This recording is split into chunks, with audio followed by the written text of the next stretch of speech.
তোমার এন্ট্রিটাই হচ্ছে অবৈধভাবে।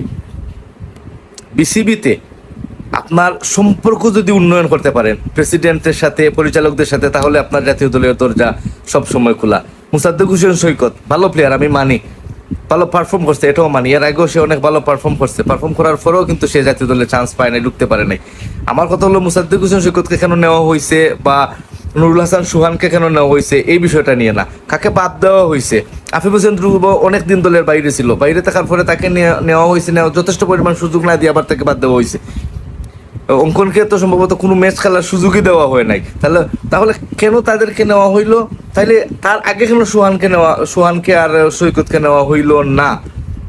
সম্পর্কের খাতিরে, সম্পর্ক ভালো এর জন্যই। তামিম ইকবালে দালালি করতে পারে, তাইজুল ইসলাম তামিম ইকবালে দালালি করতে পারে, মুসাদ্দেক হোসেন সৈকত, নুরুল হাসান সুহান, তাদেরকেই দলে আনতে হবে। আনো কোনো সমস্যাই নাই। আমার সমস্যা হচ্ছে কাকে বাদ দিয়ে আমি নিছি।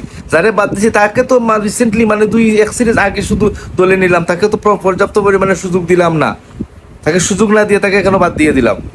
আর যদি সে যোগ্য না হয় তাহলে তাকে কেন এর আগে তাদেরকে আনলাম না আমরা? তো এটা বাংলাদেশ ক্রিকেটের অবস্থা। কারণ তামিম ইকবাল এসে বেতন বাড়াইয়া ইসি বাড়াইয়া, তোমার আসল কাজ তো হচ্ছে বাংলাদেশের প্রসেসটা ঠিক করা, ওইগুলা ভালো কাজ, কিন্তু মেইন কাজে তুমি ফোকাস করতেছো না, কারণ তোমার এন্ট্রিটাই হচ্ছে অবৈধভাবে। এবং তুমি যতদিন জাতীয় দলে ছিলে তখন গ্রুপিং সিস্টেমটা তুমি চালু করে রেখে আসছো জাতীয় দলে। তোমার জন্য কিন্তু বাংলাদেশ অনেক অনেক ম্যাচ হারছে, এটাও তোমার মনে রাখা উচিত। বিশ্বকাপে কিন্তু তোমার জন্যই আমরা খারাপ করছি গত বিশ্বকাপে। তুমি যত সুযোগ পাইছো, অত সুযোগ যদি পাইতো অন্য কোনো প্লেয়ারে, তার চেয়ে তোমার থেকে আরো 1000 গুণে বেশি ভালো পারফর্ম করতে পারতো। তুমি সুযোগ পাওয়া প্লেয়ার, তুমি আসলে খুব ভালো প্লেয়ার এরকম আমার কাছে মনে হয় না। তুমি সুযোগ পাইছো, এই জন্যই কিছু রান করতে পারছো। ধন্যবাদ সবাইকে।